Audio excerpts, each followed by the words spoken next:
Make your marks.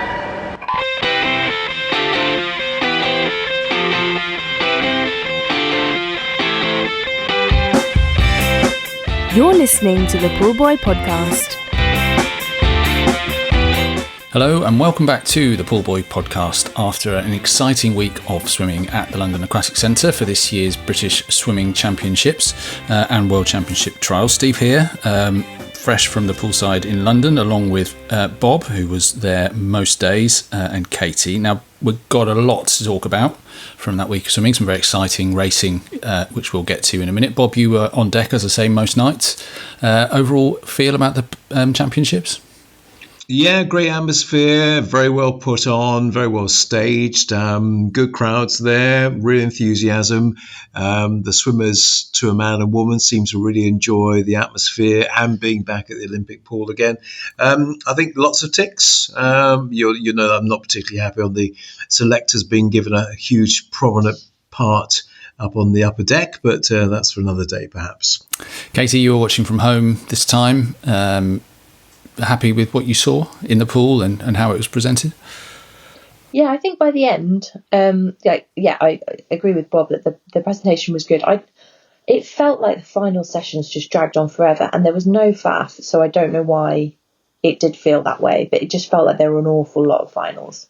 And I don't really know what they do with that because they've already taken out the B finals and, you know, I think it's good for all those other finals to be in, but it just felt like it went on for a really long time. But like initially, I think first couple of days, I wasn't quite sure what kind of results we were going to see. But by the end, yeah, it was a good show. And I think we're in pretty good shape for a post-Olympic year, to be honest. Well, that's good. So there were, from the week's swimming, two standout swimmers. And I've tossed a coin about which one we'll talk about first. And we're going to talk about the women's breaststroke to start with. Angharad Evans, British record over 100 metres, 65.37, and a lifetime best 221 high in the 200 metres breaststroke. We spoke to her earlier in the year, Katie. She was awesome this week. Yeah, she was brilliant. I think we hoped that it was coming. She's looked really good all year. She seemed really confident and confident in the space that she had to improve when we spoke to her. And she looked absolutely delighted with her performances. And I think certainly, I think based on her reaction to both, feels like there's potentially more to come in both events. But really good to see her right at the top of those world rankings, you know, in both events, and 200 being relatively a new one for her. It's really exciting going into Singapore. Well, Bob spoke to her in the mix zone after the 100. Let's have a little listen to what she had to say. How much do you love this pool? Yeah, this seems to be a very special pool for me. Either very lucky or something's working in Sterling, but either way it's, you know, such an honour to be crowned British champion 2 years in a row. Now had the 200 to add to the collection as well, and to be breaking a British record in April is just such a good start to the season. You know, we're barely at halfway through to Singapore, so it's such a good start and I hope to take this forward moving on.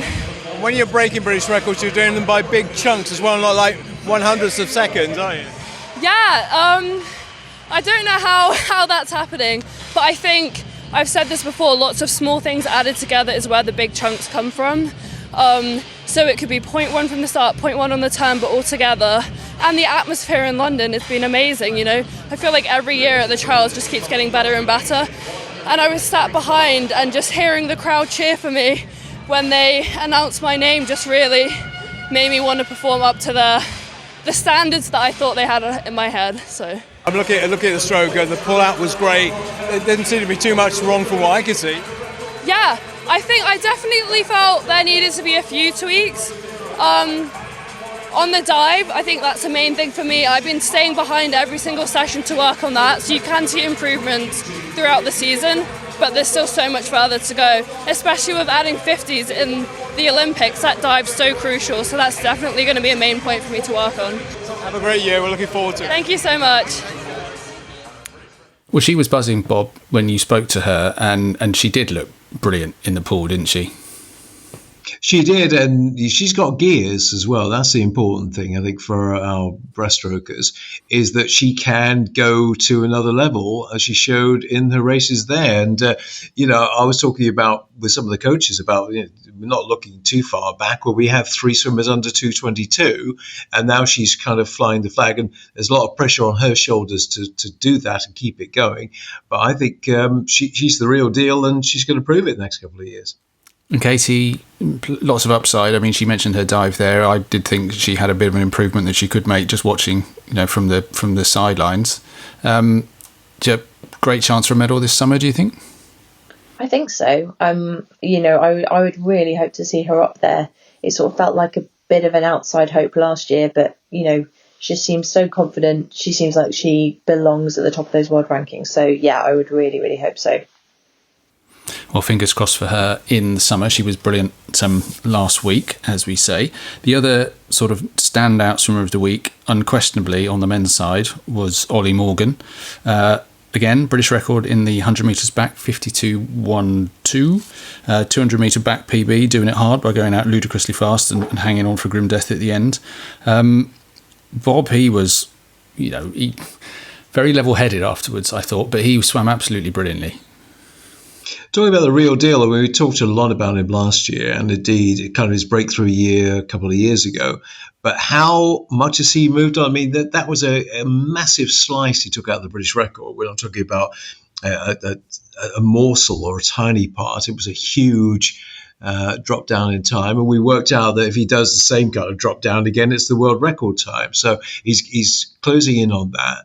And you're right. What I like about him, not only what he does in the pool, is a very calm, collected way he does his interviews afterwards, his preparation for the races. I think we found a real true superstar who probably doesn't get the kind of coverage or publicity because of the likes of Adam Peaty, James Guy, Matt Richards, etc.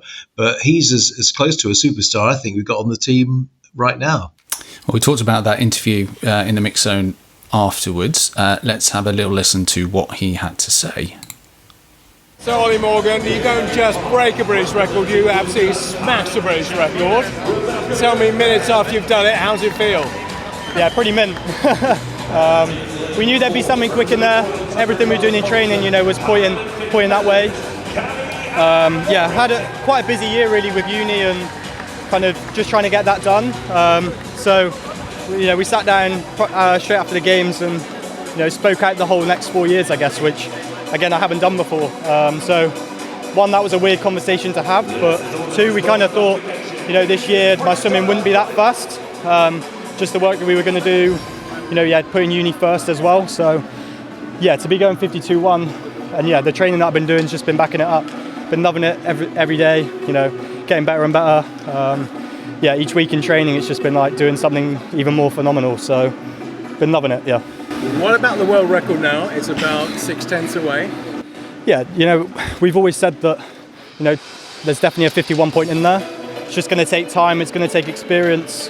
Again, I've been at it for 4 years now almost, not even that, so the sky's the limit. Just got to keep pushing, get to Worlds in the summer, see what happens. I was having a conversation last week with some of my mates thinking, you're looking at like the world rankings, looking at these guys like Hubert went 52.2 and I'm there, sat on my sofa annoyed at it thinking, come on, get me to next week and see what I can do.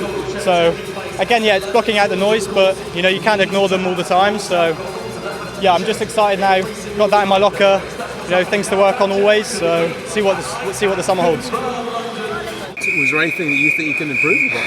Definitely the finish. I think I glided in from about 3 metres out, so that's what it felt like. I was thinking, is that wall going to come? But no, it felt really strong. We've been working lots on the underwaters, starts, turns. It's all come together in that swim. Katie, you mentioned his finish. You texted me, immediately after he'd finished and said he could have broken the world record in that swim if he'd got his finish right. But he's certainly got a 51 point in him, surely. Yeah, definitely. It's so nice to have done a swim that's that good and have such a clear place to improve. I actually thought his finish on the 200 was really long as well. It wasn't quite the same as the 100, which did look slightly problematic, I thought. But seeing him have so much room to improve. I mean, I thought that was going to be a 51 when I was watching it, and it was just absolutely insane. And knowing as well that he's been focusing so much on university, and that just gives him so much room for to lead into LA, being confident, leaving no stone unturned. I'm really excited to see what he does this summer, because I don't think we're anywhere near seeing the best of him yet. He's going to win the gold in LA. Well, there we go. You heard it here first. Well, yeah, I may be hoisted by my own petard, but I actually, funny enough, a few months ago, messaged him and said, look forward to your medal in LA, because I think he's going to get a medal of some description, and why shouldn't it be gold? Well, I think he's got a great chance of getting one this summer before we even think about LA. But even behind him in that 100 was really impressive. It was, I think, the fastest backstroke final we've ever had. Luke Greenbank down in 6th was 53.7 or something, or 53.6, something like that. And we spoke to him after the 200, Bob. He seems well up for the next 3 years as well, doesn't he? Which was great to hear. Yeah, and he got back in quite late. Quite a few of our swimmers after the Olympics did. Of course, he had the real downside of what happened in Paris, so a lot to recover from. But yeah, I said to him in my opening question to him, good to see him with a smile back on his face, because a smiley, happy Luke Greenbank is a good Luke Greenbank in the pool. I think he needs all the ducks to be in a row. And I think that's exactly what we saw, certainly on the 200 back, with that finish again. We know what a finish he's got. We saw him do it at the World Championship, and he pretty much did it again last Sunday. Yes, indeed. And moving, obviously, coach to train with Dave Hemmings is evidently working for him, giving him a new sort of stimulus in his training, which is great. So great to hear he's committed to trying, at least, to get to LA in 2028. Right, last event of the meet. It's always the big one, men's 200 free. Obviously, we knew Matt Richards was pre-selected. He took the opportunity of a free hit to try and swim it in a different manner. Went out like an absolute maniac and turned in 49.8 at the midway point, and then someone dropped several grand pianos on him with 25 metres to go. But having had that drama, we got more drama because, Bob, James and Duncan tied at the end. I mean, you couldn't write it. You couldn't make it up, could you? You couldn't, and the audible gasps and sighs, and people just look at each other, shaking their heads and shrugging their shoulders, go, well, okay, you dropped a massive, not only a piano, but a massive bomb, if you like, on British swimming, to go, right, what the hell do we do now? Or Aquatics GB, I should say, in terms of what we do going forward. Because, yeah, it was a free hit for Matt. Matt went out and tried something different. It almost worked for him, but ultimately he was going on the World Champs team anyway in the 200 free. And of course the question is now, and I'm sure it's a question you'll be posing, is how do we separate out James Guy and Duncan Scott going forward? Well, that was a question that you asked Duncan straight away after the final. Let's see how he thinks it might go down. You've now given the selectors a dilemma. There's only one space. There's two swimmers. Are you drawing lots? Are you tossing coin? What are you going to do? It's not in my control, I've shown what I did this year and last year, and I was on the wrong side of it last year to miss pre-selection in this event, so I had to go the hard way and try and earn it, but I fell short of that as well. So look, to be totally honest, in January, just coming back, I didn't even think I'd be in this position to be able to go for it. So I'm pretty pleased I've at least put a Hail Mary together and given them something to think about. So didn't think I'd be here at all. So that's quite cool. I've never ever tied for a win before, which is but obviously to go like that with Duncan, we were literally in the corner before, like showing each other what songs we're listening to. So like there's that kind of relationship where we walk to the pool together, like we compete against each other, have dinner together, have breakfast together. It's always good fun, and it's like for that minute and a half of hell, we hate each other, but we want to win, and that's the beauty about it. So solid time as well. I would like to have gone 44, but I've not felt great towards the back end of the week. I've had a bit of a shoulder niggle, but that's just the reality of swimming sometimes. Buck it out and get on with it. But yeah, in a good spot, I would say. So Katie, James there saying that couldn't separate himself from Duncan all week, couldn't do it in the pool either. What's your view on how they sort it all out? Well, they're just, at some point they'll have to have another meet where they both race 200 free, and they'll just decide from there. I've got my own views on who's going to be swimming that event in Singapore, which I'm not going to say because I don't think it's fair, but I will keep that to myself. But yeah, I don't see what else they can do. I mean, I have to say, like, both of them were impressive all week, but, you know, Duncan's 200 fly and 200 IM, pretty incredible.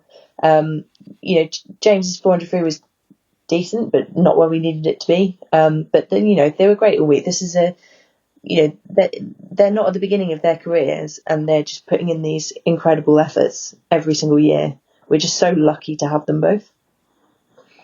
And James, that was his fastest ever individual swim. He was 4/100ths faster leading off the relay in Paris, but he's evidently loving what he's doing still, producing, you know, right up there with his best times. That 1:44 is going to come one way or another. Maybe that's the, you know, they'll guarantee him the lead off in the relay as a minimum in Singapore, so he can try and get that time.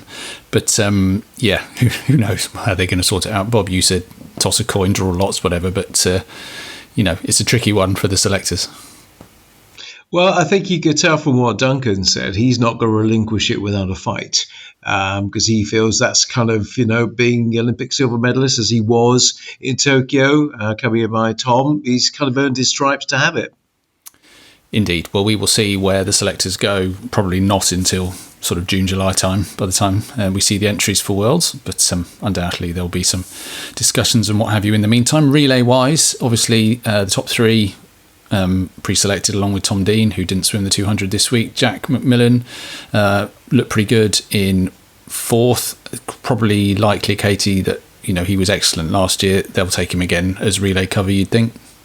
I think so, yeah, and I think he deserves it. You know, we've got the depth in that event to take extra people, and he seems like the logical choice. Yeah, I think it would be harsh not to take him. He's done pretty much what all he can do in that company. So fingers crossed for Jack. Let's switch back to the women's side of the competition. Abby Wood was a very impressive swimmer all week. She's gone back to the 400 IM, lifetime best there, to take the win over Freya Colbert, and also 2:08.85 in the 200 IM, Katie, another best time. She looked great, I thought. Yeah, she did. I think to go up to the 400 IM at this stage is a really tough ask. And I don't think Freya Colbert's someone that's easy to beat. So yeah, really impressive, 2 best times, also decent 200 free. She looks really happy. It's just good to see, and it's good to see year on year the improvement keeps coming after, you know, a bit of a tricky patch a couple of years ago. Indeed. Well, Bob spoke to her after that 200 IM. Here's what she had to say. Abby Wood, the PB machine this week. Another one's gone. Yeah, I think I'm just at a point in my career where I'm really enjoying swimming again, and it's really reflecting in the pool. Like, it's not a chore to go to training every day. I'm really enjoying it, and I think it just shows when I race, and it's just relaxed. There's no pressure on myself anymore because anything I do now is a bonus, so can't complain with a few PBs.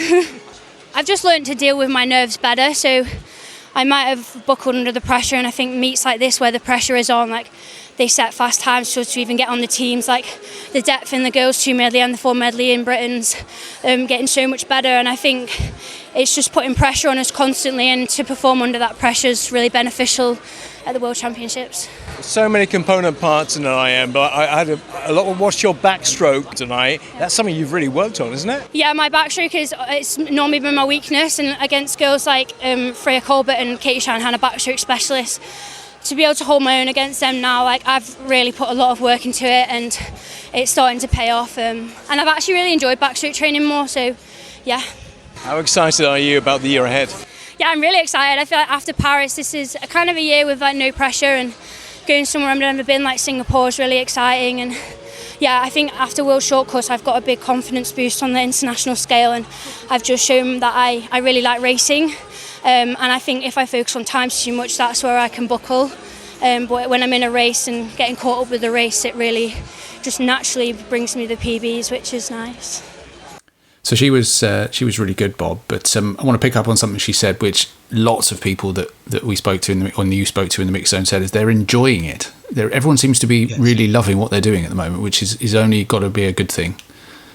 And I think in her case, we need to pay a bit of credit to Dave Hemmings, because I know that after Tokyo, He was kind of kicking himself and beating himself up about the preparation, the training, and the sessions he was doing with Abby, which weren't quite, I don't think, working as well as he wanted to. So they went back to the drawing board. They said, well, that's not working. We need to change that. We need to nuance that. We need to just tweak that.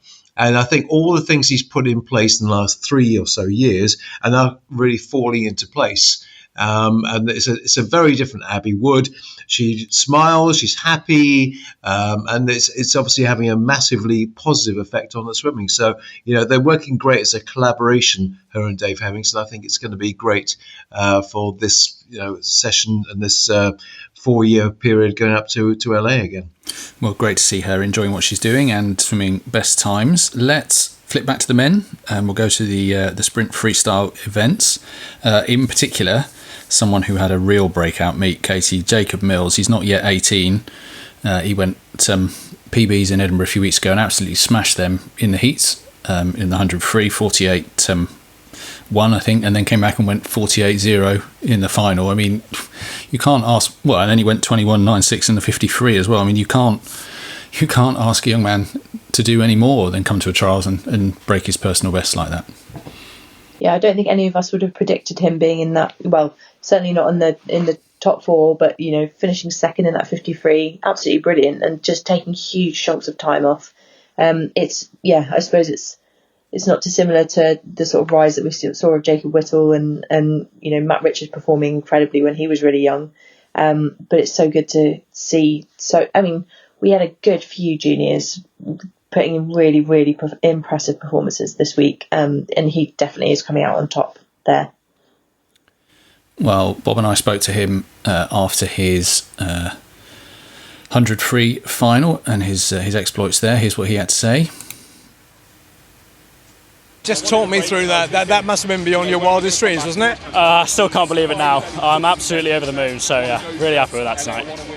I saw you after your heat this morning over on there, and I could tell you were buzzing with the swim this morning. I was really happy this morning, yeah. How hard was it to kind of manage that emotion to come back and do it again tonight? Obviously, there was a lot of excitement after this morning.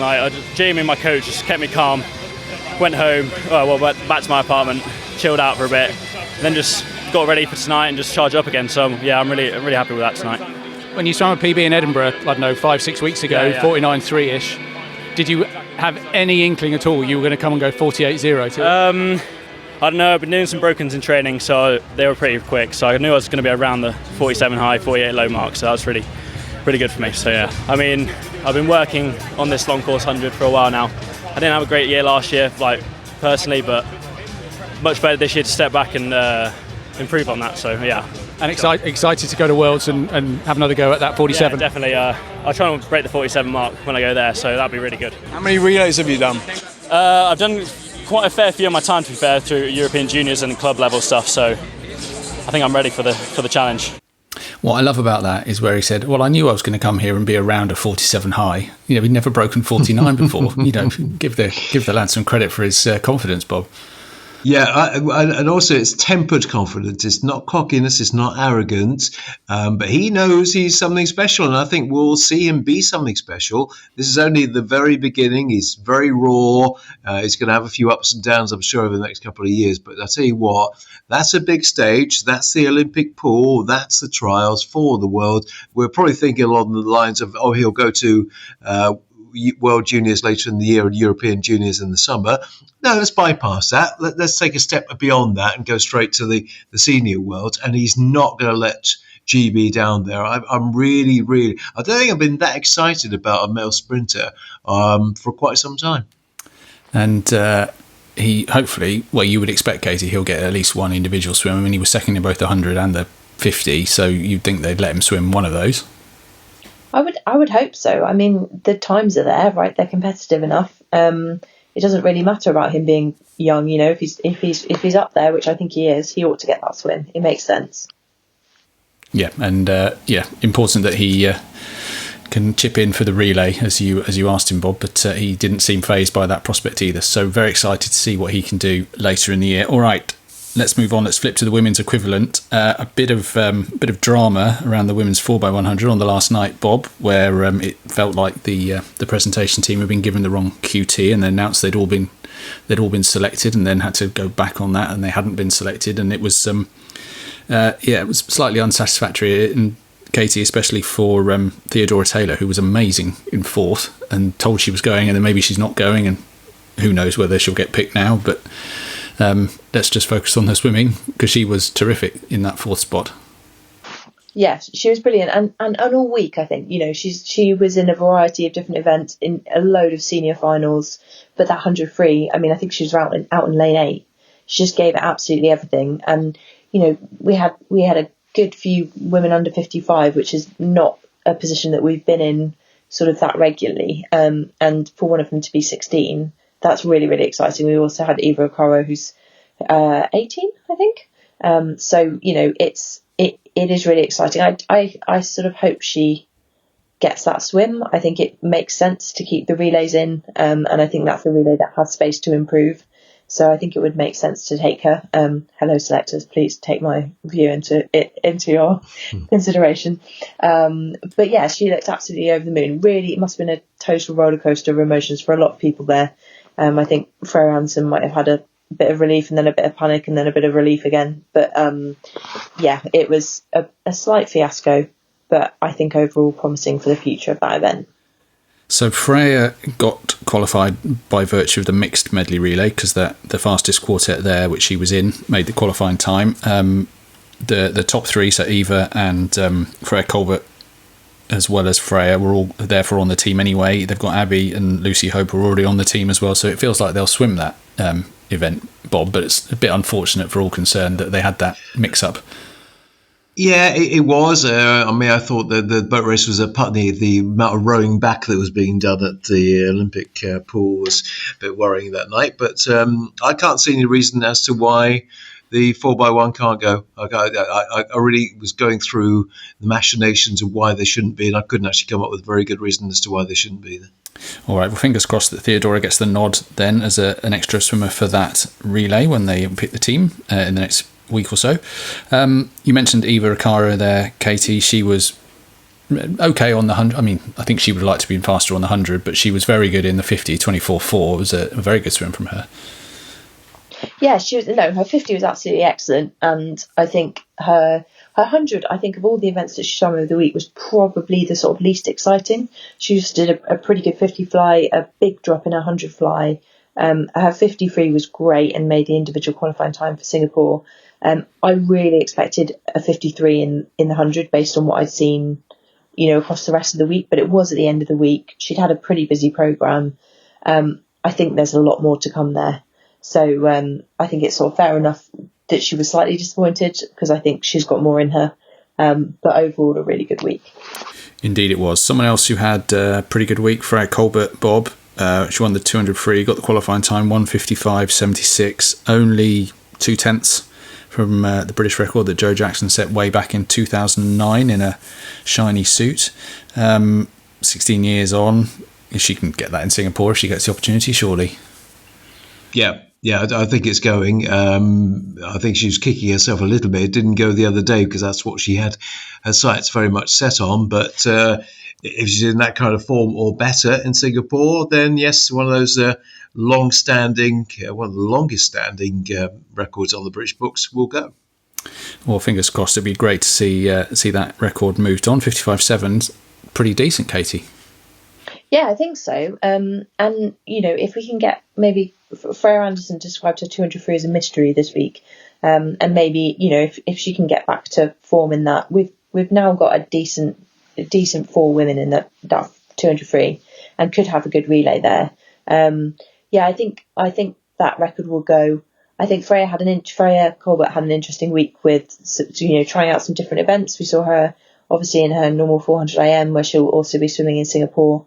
Tried out the 200 backstroke, which I think she may now let go. I don't know. She might keep working at it, but it wasn't one of her stronger events. And it's so painful. So, if you don't have to do that, and she's clearly got other options, then maybe she won't do that one anymore. I wonder if we'll see her in the 400 free again, because it just feels like it might be a really strong event for her. What with her 400 IM and her brilliant 200 free. It'll be interesting to see what she specialises in, if she does, going forward. Well, indeed. Well, she won't be swimming the 200 back in Singapore because she wasn't in the top two. But someone who was someone we mentioned on our preview podcast, Holly McGill of Stirling. It was a great race between her and Katie Shanahan. Katie got the win, but it was a great swim from Holly. She got the world's qualifying time as well, and it was really nice to see another new name on the team, Bob. Very interesting at the moment, isn't it, to look at the strong events. The 400 AM is a good case in point for the women, anyway, not for the men. And suddenly we're seeing a situation where the backstroke events, both male and female, are becoming quite strong events where the breaststroke with the males is not. So maybe it's a little change in emphasis there to a certain extent now. Yeah, maybe. I think the women's 100 maybe less so than the 200. When we saw Katie win that one with a lifetime best, but it was 60.6, so she's got to drop a bit more if she's going to be competitive globally. I mean, that was an event she told us last year she wanted to focus on. I mean, it's a good step in the right direction to win the national title and drop your PB doing it. Yeah, I do think it is. I don't know if she's got the sort of twitch for the 100. She's obviously, she's great at it. I suppose the thing about women's backstroke is that the top end in the world is just so far off. Kind of what we're seeing, I think, generally across Europe, to be honest, in women's backstroke. It's just, they're just a field apart, Kayla McEwen and Regan Smith at the moment. So it's a tough ask to get up there on the podium. So I think our 100 backstroke at the moment, the real focus will be a medley relay option. But yeah, I know it's an event that Katie's quite excited about. And I don't know if we'll see her swimming that in Singapore or not. Well, we will see in due course. Flip back to the men's. Someone else we mentioned on our preview was Ed Mildred, because of the context of him having moved to the Manchester Performance Centre. He was very good. He won the 100 fly. He got Duncaned in the 200 fly, but he swam a big PB, Bob. It was nice to see him sort of back at his best, really. He's had a good full couple of years. Yeah, indeed, and it was great to see him back, because it's a very tempting thing for people to do in sport, and especially people like ourselves on podcasts, to kind of write people off if they have a big dip. You go, oh, are we ever going to see that person get back to where they were before? There's been a couple of examples of people that we've kind of talked to and go, oh, they could be the next big thing, and it hasn't quite happened. But he obviously has got his head down. He's doing some great work. He's doing some fantastic sets, it would seem, with Ryan up there in Manchester. And it's great to see him turn his career around and hopefully heading in the right direction now. Indeed. I mean, Manchester had a pretty good week, that squad up there under Brian Livingston. I mean, we mentioned the women's 4x2. Leah Schlosson swam a big PB there to get herself into that team. Evan Jones was fifth in the men's 200 free, so he might get a nod if they decide to take a sixth person for that relay, but it was a lifetime best for him as well, I believe. So there's good things happening in Manchester, and maybe a few people will be looking up there to see whether that might be somewhere they could switch to, which brings me to there's a sort of flip side of that, because if people are going to Manchester, they're probably leaving somewhere else. Casey, any view on the Bath Performance Centre? I mean, by my reckoning, they've qualified 2 swimmers to this team in the summer. I mean, they had some backstrokers who did very well. I mean, there were lifetime bests from by my reckoning, Cam Brooker, Jack Skerry and Matt Ward in the backstroke events. But they're up and coming rather than established. But I guess slightly concerning that one of the performance centres is not putting people onto national teams. Yeah, I think it's not what we're used to seeing coming out of Bath, and it's not what we've been used to seeing probably for the past sort of 10 years now. And I suppose, as you say, the flip side might just be people are getting excited about other places rather than people are hating Bath. Things do change. We now are in a situation with various, Stephen is now taking on that head coach role. Mel Marshall's moved to Australia. The options are potentially a bit limited now. Sometimes, like in Stirling, we have people who are popping up and are taking those places and are doing a brilliant job. So it's not a problem as far as Stirling's concerned. as we said earlier, everyone who's training with Dave Hennings seems really happy and settled. So it's not a problem from that perspective. But clearly some of the team from Bath who have moved on and have had success elsewhere, maybe that does put a little bit of doubt in people's mind and think, oh, do you know what, maybe I should give somewhere else a chance, or maybe this isn't the right place for me. And that's quite a difficult mindset to be in if you want to keep improving where you are. But I mean, I don't have any insight. I think Dave McNulty is a lovely guy and a brilliant coach, as we've seen from the years of him, getting people on international teams and helping them on their way to Olympic medals. But it just doesn't seem like it's at its strongest at the moment. Just a bit of a cycle, do you think, Bob? And get the right people into the centre that click with Dave, and he'll be back. They'll be back putting people on teams. Yeah, I would hope so. The only observation I might have is Dave is a very traditional coach in terms of what has worked in the past will work now and will work in the future. Maybe some of the coaches at some of the other centres are being a bit more innovative, being a bit more progressive in some things they do, trying some different things. And Dave is obviously as solid as they come in terms of a coach. He's sticking by his principles, where other people are just trying things and nuancing things a bit. And maybe, those little tweaks are working elsewhere and not working quite so well at Bath for one reason or another. Well, we'll keep an eye on what's happening at Bath, but hopefully they'll be back successful again soon, because if they're successful, then obviously the national team will be successful as well.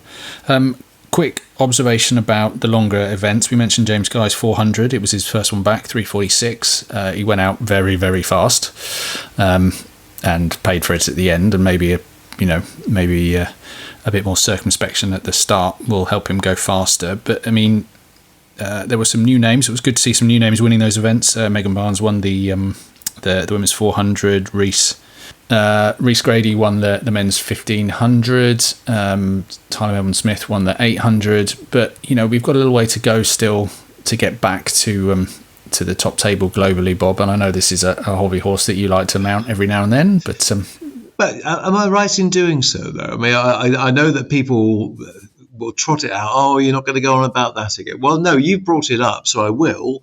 In terms of we are a long way behind in our legacy events. These are our legacy events. These aren't the events we've never done very well in. We've had Rebecca Radlington, we've had Becky Cook, we've had Jazz Carlin, we've had Joe Jackson. We've fallen off a cliff in anything above 200 in the last 10 years. And why is that? And I think that's negligent. Well, I mean, I don't think we have the answer to that question, but hopefully some of those youngsters we just mentioned can push on from the medals that they won this week. So we'll watch those names with interest. All right, so we've talked about lots of events that went on. Let's have a look at what the team for Singapore might look like. So I've had a little look at my spreadsheet and the selection policy, and pulled out the names that I think are going. So the pre-selections, which we already knew about, were Adam Peaty, Duncan Scott, Ben Proud, Matt Richards, James Guy and Tom Dean for various events. Now, probably we aren't going to see Adam Peaty swimming this year, so that gives 5 of them. The automatic qualifiers were Abby Wood, Max Litchfield, Angharad Evans, Katie Shanahan, Kiana McInnes, Ollie Morgan, Eva Riccara and Freya Colbert, who were all inside the qualifying times. The relays, men's 4x1, men's 4x1, men's medley, women's 4x2 and the mixed medley all qualified, which got Jacob Mills, Jacob Whittle, Leah Schlossen, Lucy Hope, Greg Butler, Ed Mildred and Freya Anderson onto the team as of right. And then there were 2 other swimmers who made the qualifying time and were the runners-up, which was Luke Greenback and Holly McGill in the 200-metre backstrokes. Now that, by my reckoning, gets us to 22, and the selectors have 8 spots they can fill as they see fit. Now, we've already mentioned that Jack McMillan, we think, deserves a spot as an extra for the 4x2. Who, Katie, would you like to see added in those other 7 spots that are left? So I think we talked about the women's 4x1 earlier. It would be great to see Theodora Taylor get that spot, particularly as there was a moment when she thought she had it anyway. Then I think I'd really like to see Emily Richards get a chance. I feel like she's been really close the last couple of years. I think her 205 was competitive enough. And Cara Hanlon as well in that 200 breaststroke. And also, I think, helpful and useful on the team to have a second female breaststroker. Those would be my immediate thoughts. And we discussed, didn't we, Jack McMillan going for that 4x2. And Bob, if Emily Richards did get the nod, I think that might mean that her and Matt would be the first married couple to represent GB. And someone asked me this the other day. I couldn't think of anyone else. I mean, I could think of couples, but not married. Well, I don't go back to the 1900s, so I can't tell you that for definite. I mean, if we go back to the GB teams, the early Olympics, I've no idea. But I was trying to think of people who obviously subsequently were a married couple, but actively swimming. No, I can't come up with any names, I don't think. So that would be, yeah.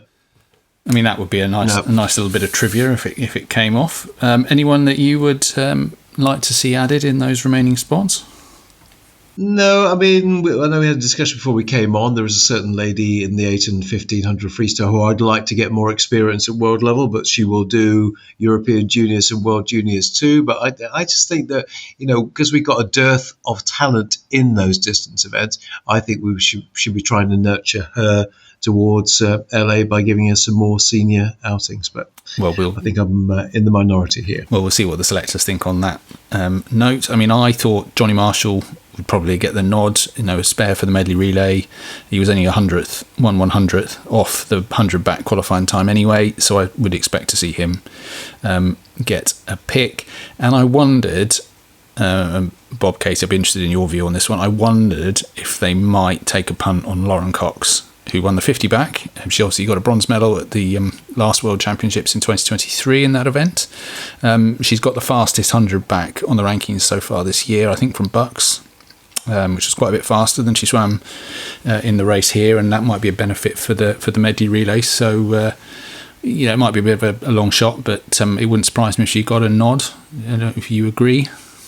I don't think I'd be surprised. I think it's quite a hard argument to make when you've already got two backstrokers on the team, two female backstrokers. I know Holly McGill's not really there on the 100, and Katie's got a decent program already. But I don't know. It doesn't seem like a necessary add. But equally, we've now got 50s in the Olympics. She's a brilliant 50 backstroker. It would be good to see her getting down a little bit more towards that time that she did at the last World Championships. I wouldn't have any objections. It's just that I think I'd probably put other people higher up in that priority. Yeah, well, I think they've got space if they decide they want to take her. I mean, the names we've thrown out there would come to 28, and they've got a maximum team size of 30. So maybe they'll surprise us with a couple of others as well. But certainly, it looks, Bob, like a pretty decent team that will be heading to Worlds this year. Plenty of medal prospects. Yeah, pretty solid. A lot of great improvements last week. A lot of very solid performances in London. Very much looking forward to it this year, because I think it's, you're never quite sure, are you, the year after the Olympics, exactly what kind of performances we'll see, or indeed what kind of medal prospects there will be. But I'm pretty encouraged by what I saw last week. Katie, would you agree with that sort of upbeat assessment? I think so. I don't think I thought I was going to feel that way after maybe night one, where I didn't feel that enthused. But yeah, I agree. I think we've got a lot to look forward to, and I think I am really encouraged by how many juniors were doing those really stiff European junior qualifying times. I think there were a lot of names that I was seeing in a lot of different events. I think I saw Jasmine and Sky Carter popping up all over the place in every single, so many different events and finals, and they were really, really, really fast, impressive swimmers, and there were an awful lot of them. So I think we should have a really strong team at European Juniors this year. I'd hope that we'd be kind of up there near the top of the medal table, which is exciting and good for the future. Indeed, and possibly the same at World Juniors as well. So, be exciting to see those up-and-comers and how they get on this summer. Great talking to you both. Thank you, Katie. Thank you, Bob. We will draw a line under proceedings at that point. maybe you've got a different view on who should get picked. If you want to tell us where we've gone wrong, you can find me on Twitter or X at Poolboy, or on Instagram at PoolboyUK. Drop an email to us via poolboy.co.uk/contact. But until we are back with you next time, thanks very much for listening. You've been listening to the Poolboy Podcast. For more episodes, visit www.poolboy.co.uk/podcast.